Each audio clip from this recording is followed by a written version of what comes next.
in. Come on now. Let's go, KJ.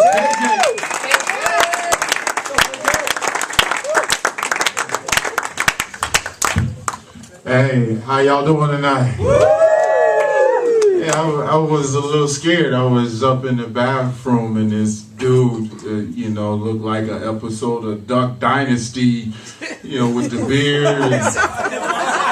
I know he lying. Asked me that I want some drugs and shit. I was like, I ain't know they sell drugs next to the trailer park like that, But yeah, y'all know if it's your first time up there, it do look like an episode of Duck Dynasty, Look like an episode of Honey Boo Boo Doo Doo, or fucking Walking Dead, and zombies on meth and shit. Some of them bitches crawled off and up under the trailer park to come up there to have a drink, Like they having meetings, farmersonly.com up there. You don't have to be lonely at farmersonly.com. So they changing the theme to that shit to trailerpark.com and shit. I'm just saying. There's a few cougars up there too, I ain't see a few cougars up there. I did. Y'all see that new commercial? You ever watch the basketball game and they had that commercial, cougarsonly.com, with a young girl, she sits down and say, buy me a drink. And then this old bitch come, pushes off and said, I'll buy you a drink. I ain't seen that fucking commercial. I think it's fucking hilarious, man. Cheapos lint at a store. I'm a professional engineer. I was just saying. It's good to be here, though. I mean, it's a lot of things going on in the news, like Ray Rice got reinstated for the NFL, and I just think that Ray Rice picked a winner. She's a dedicated woman. She took an overhand right, boom, knocked her out, dragged out the elevator, and told the media to leave us the fuck alone. I'm down with that man. I love that man, and that's dedication, y'all. Yeah. Unfortunately, Adrian Peterson don't get the same benefit. Yeah.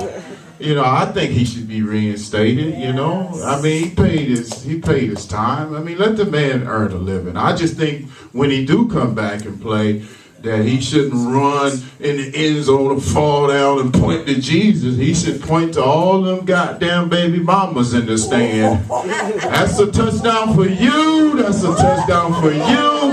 It's a touchdown for you. And the child support check is on the way for you. Now leave me alone because I got to run through these hoes.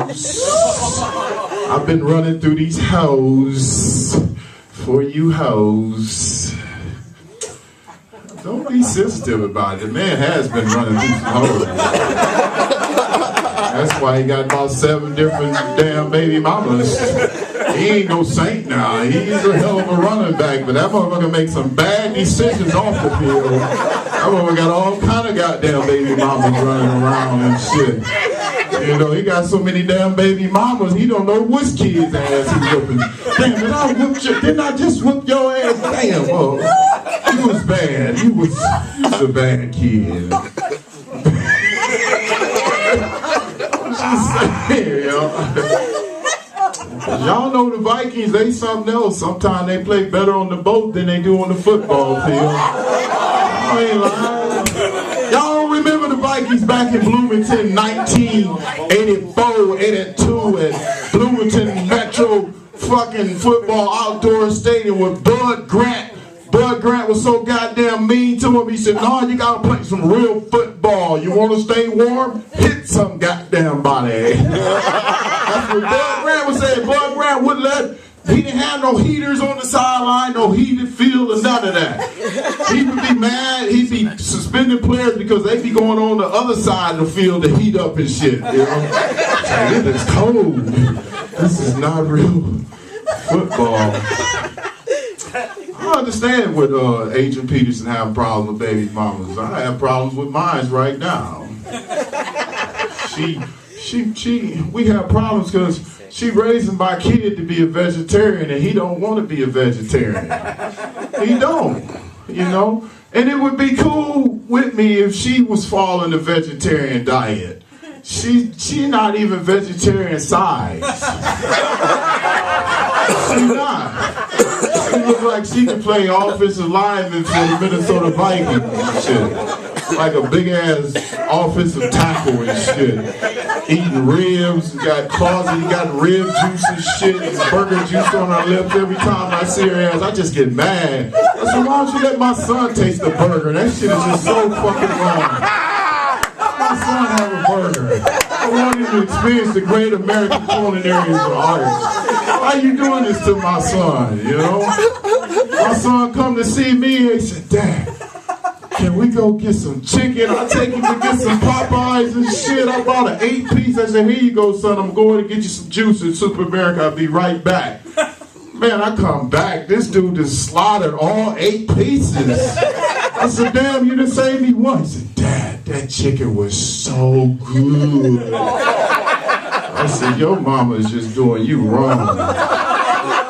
She's doing you wrong because she's eating some chicken and not telling you.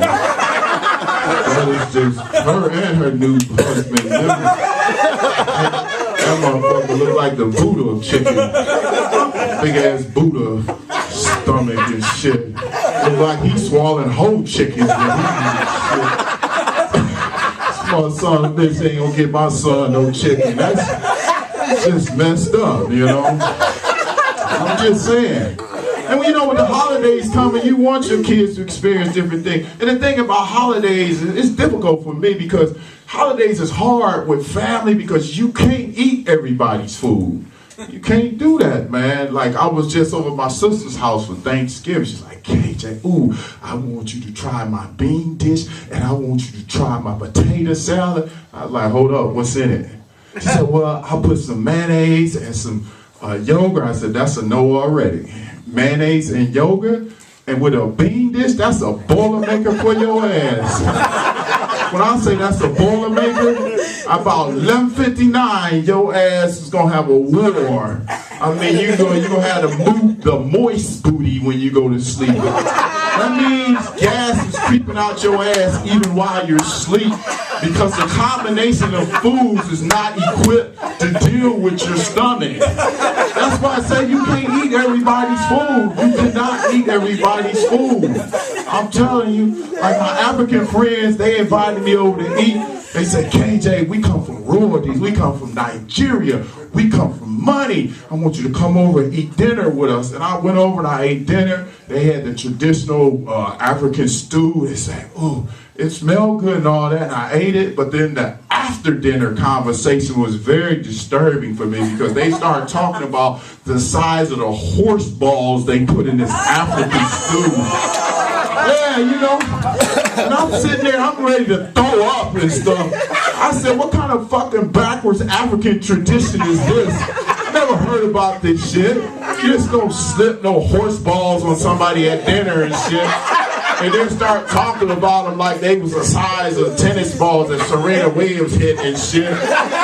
And then, it was very awkward conversations. Then the women were talking about the horse tail that they wear. I got this fine, reamy tail. And you know, it's got me looking like Beyonce. It's called weave, you know, where they chop the horse tail off and they put it in their hair. She said, oh, it's got me looking like Beyonce. And meanwhile, I'm thinking about that horse in 90 degrees pastured with his balls chopped off by these Africans and his tail chopped off. I mean, the horse taking shit, he can't even fan the fucking flies from his ass or anything.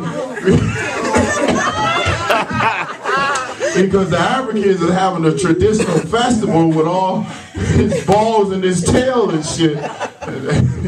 And not telling real black Americans about this shit. You just find out like Sidney Poitier who's coming to dinner and shit.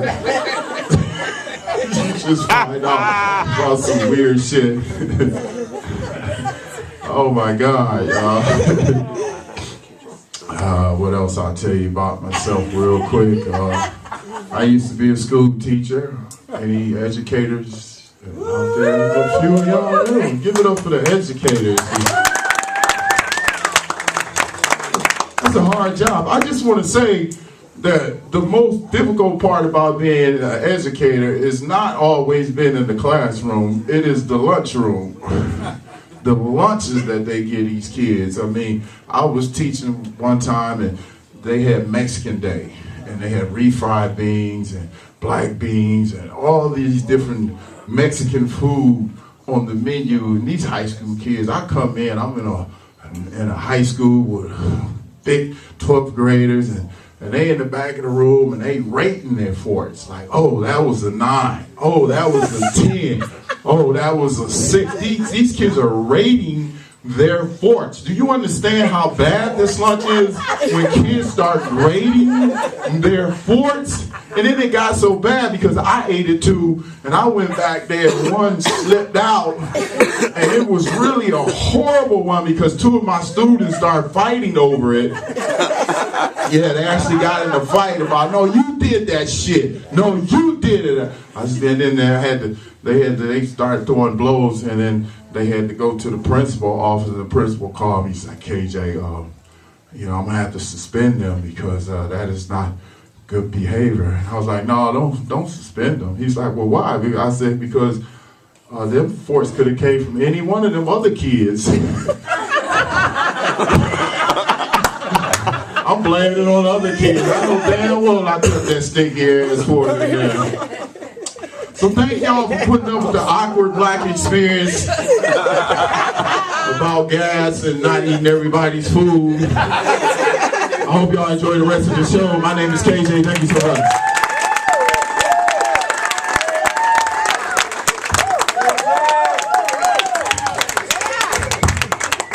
KJ, everybody, the comedian. Yes.